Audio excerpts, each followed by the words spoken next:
There are all these different ideas that are basically greenwashed or kicking the can down the road. And how do we actually get behind all of that to what are real solutions? What is going to really get carbon emissions out of the atmosphere? How are we going to really grow our food? What kind of economy do we actually need? And we cannot continue with these incremental measures as well as pretending that we can keep the fossil fuel industry going when the IEA and the IPCC and everybody said no more fossil fuel expansion, none.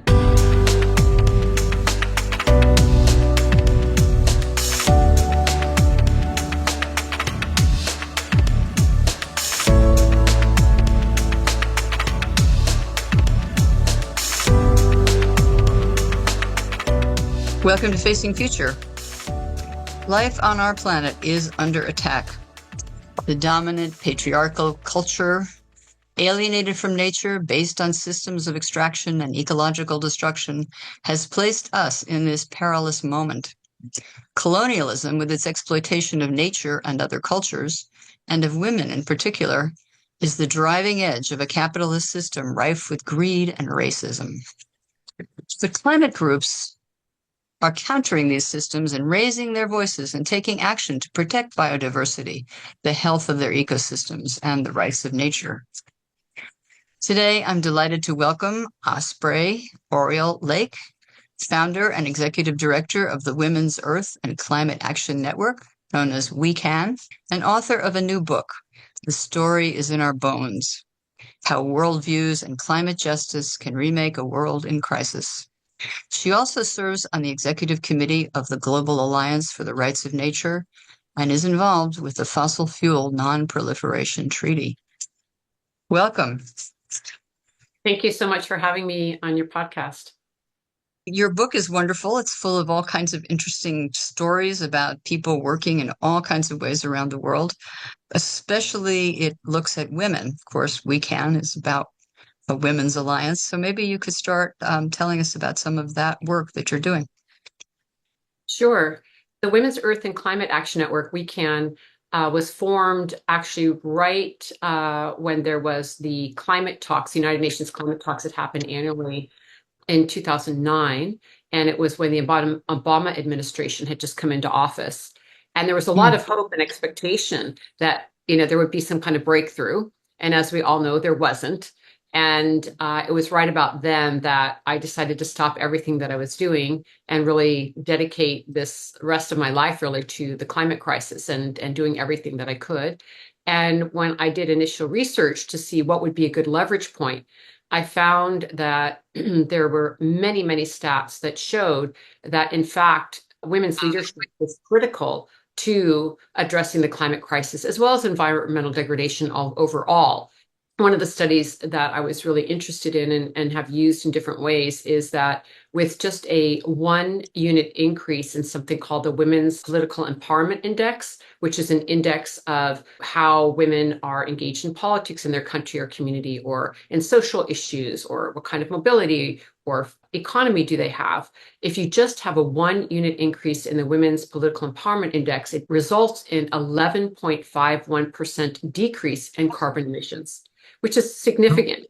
There's so many ways that we're seeing the role of women's leadership in the climate crisis and a need due to gender inequality to center those voices and give more agency to women's leadership and their ideas and their governance structures and what they're doing at the grassroots level, because it has such a big impact.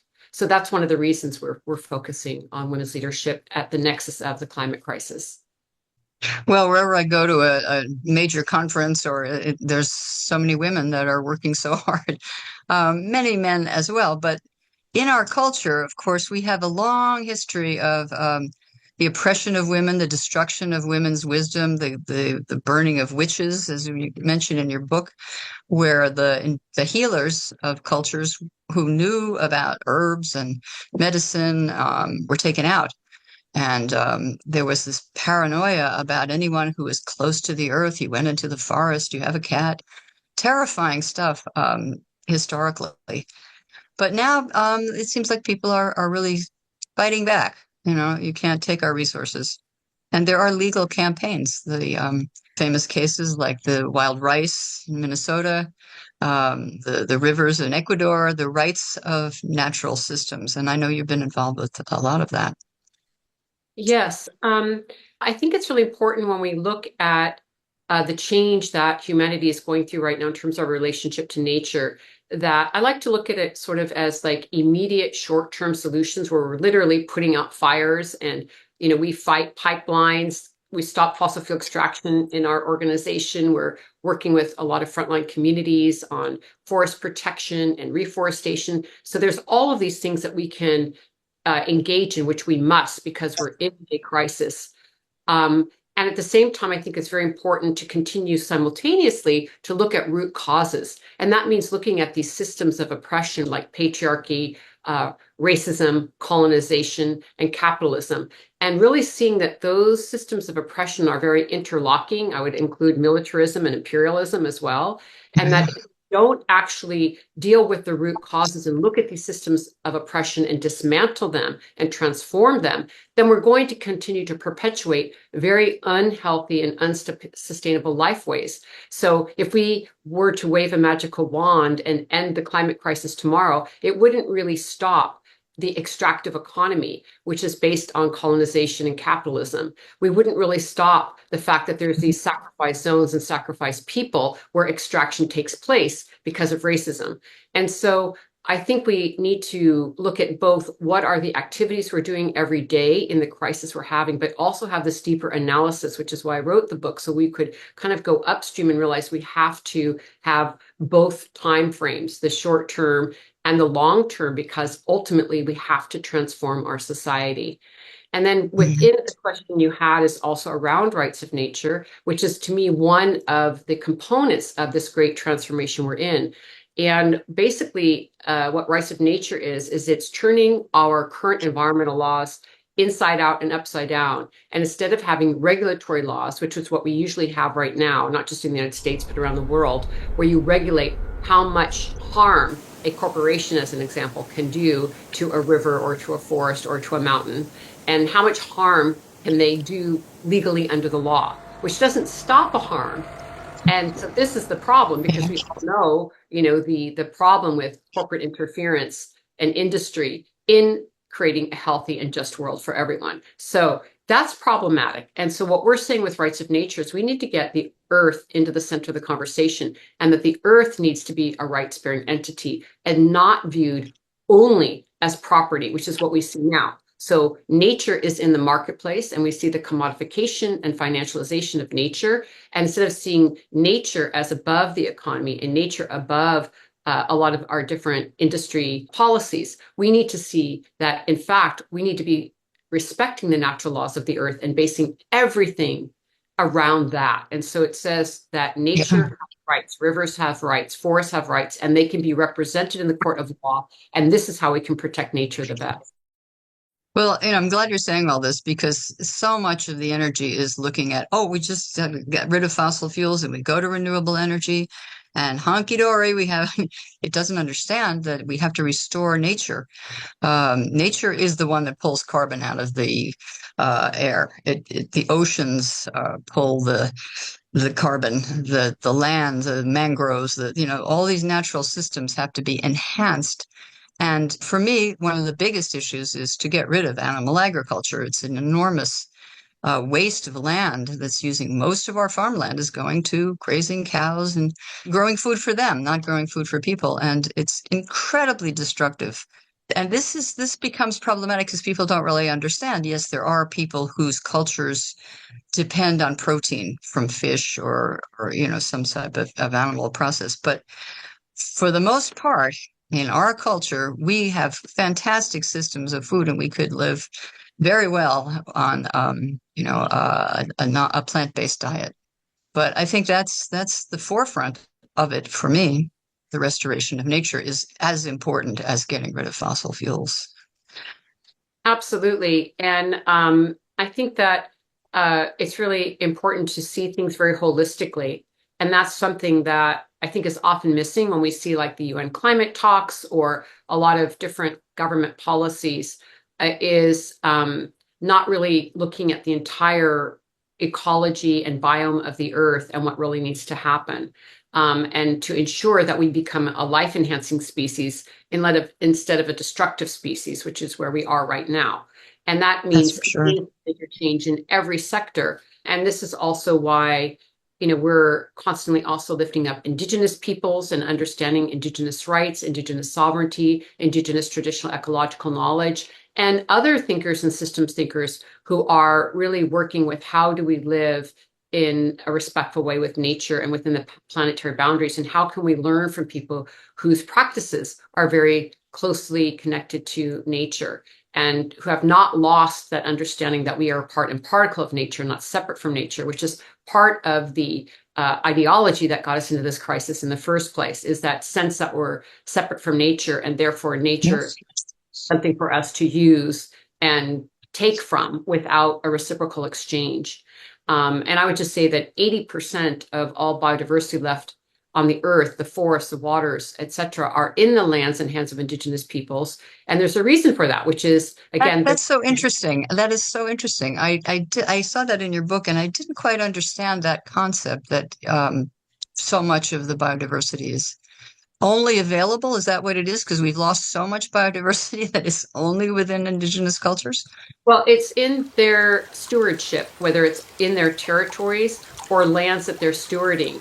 So I think it just shows a very, very different relationship to nature. And what can we learn from that? Because this is where the last of the forests, the last of the waterways are.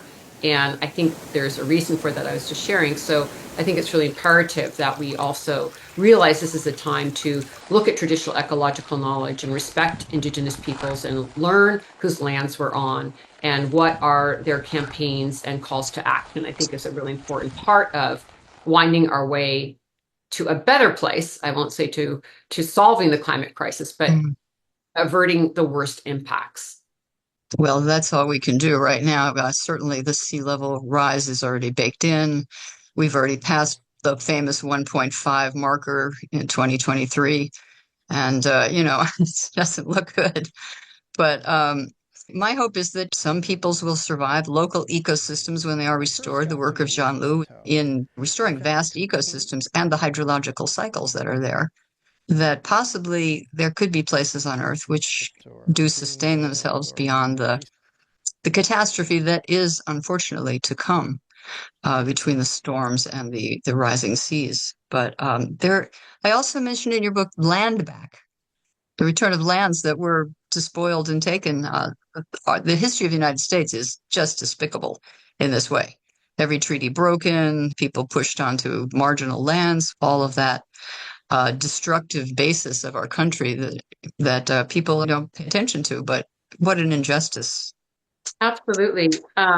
Yeah, speaking of Indigenous peoples and colonization, this is a key factor of also the destruction because it's a destruction of the land. And one of the actions to reparations and to transforming our current trajectory is to ensure that land is given back to Indigenous peoples so that they can manage and bring healing to those lands and to also just make right, even if it's in some small way, justice around the incredible harms because of colonization in the United States and Canada, as an example, where land back is really, the origin of land back is really coming from North America, but also spreading around the world. And Indigenous peoples calling for this act of reparations is to have their lands be rematriated and given back to them, I think is really key.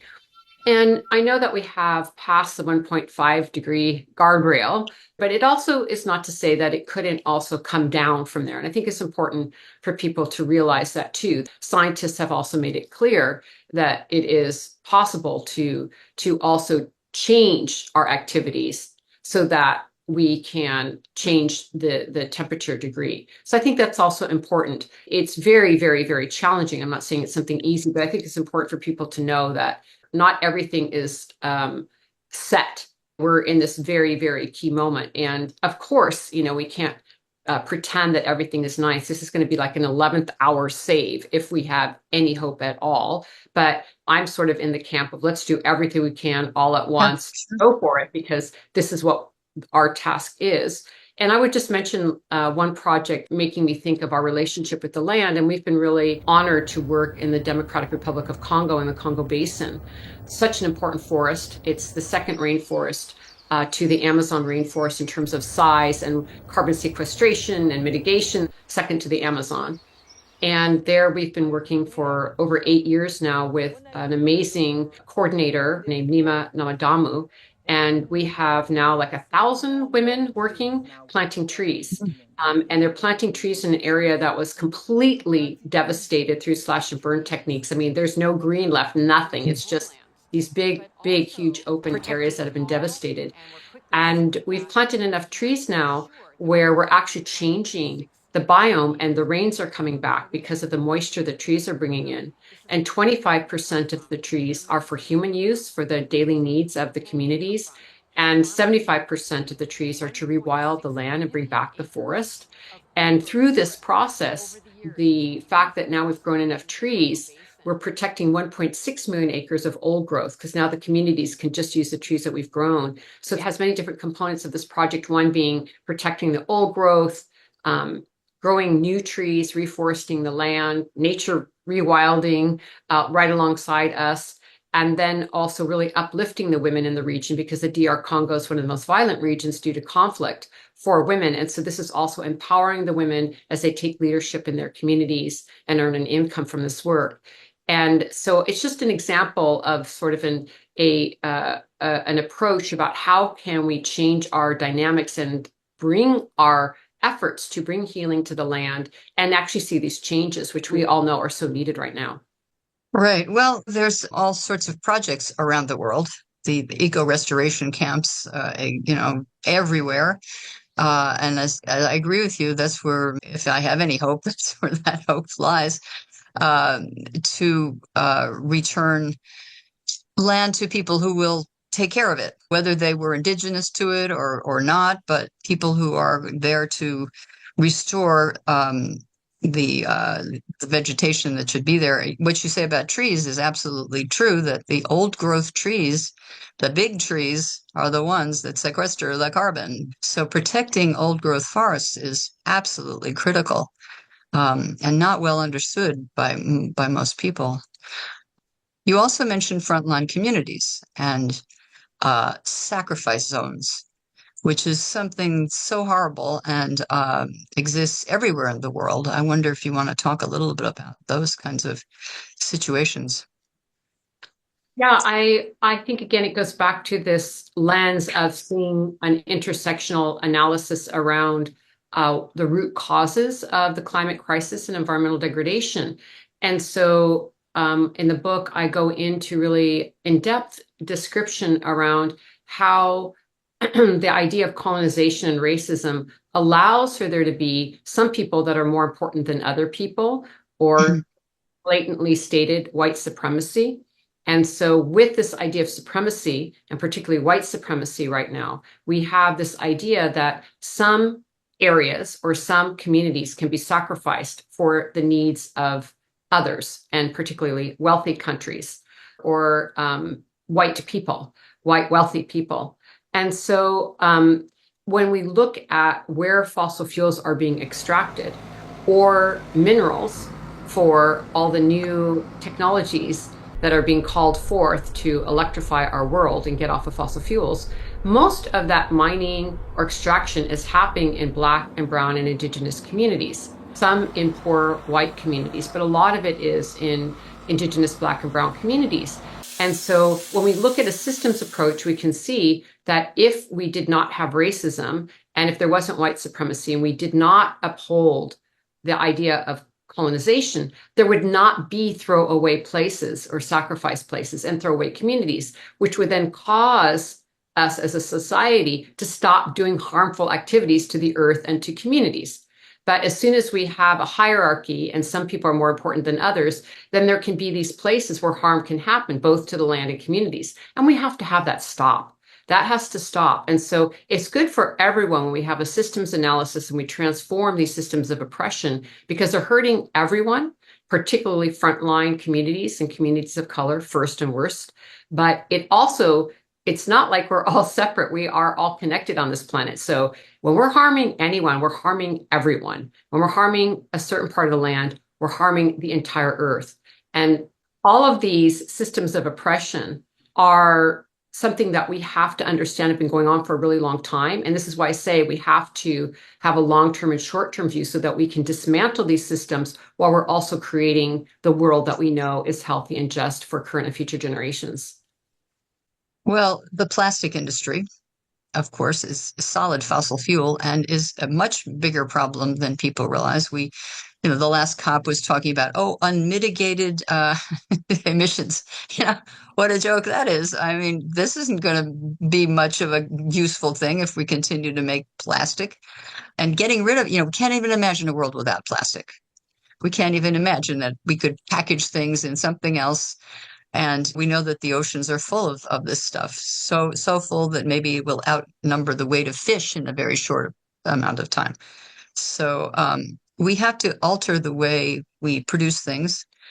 And it's very difficult to imagine the end of, as they say, the end of capitalism, but it's easy to imagine the end of the planet, the end of life.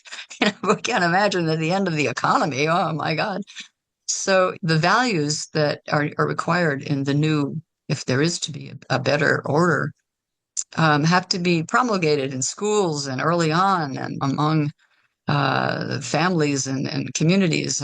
So we all have our work to do. It's a big effort, and it requires everyone to be involved in it because it's us. It's not the people in the third world that are creating this problem. It is the people in this affluent society that we live in that are the problem. Yeah, you reminded me when we were at COP 28 in Dubai last year. Every year we bring a delegation of frontline leaders. It's been over a decade. We go to every COP. But one of the reports that we released there that I wanted to share with your audience is called The Need for Real Zero, Not Net Zero, Shifting from False Solutions to Real Solutions and a Just Transition. And this can be found on our website. And the reason I wanted to bring it up is it goes into great depth. And also in my book, I have an entire chapter on this topic. And it basically talks about the need for governments and financial institutions to understand the difference between real zero and net zero. I should add also not just governments and financial institutions, but corporations. And that it gets into this topic of false solutions, which you were alluding to, like there are all these different ideas that are basically greenwashed or kicking the can down the road. And how do we actually get behind all of that to what are real solutions? What is going to really get carbon emissions out of the atmosphere? How are we going to really grow our food? What kind of economy do we actually need?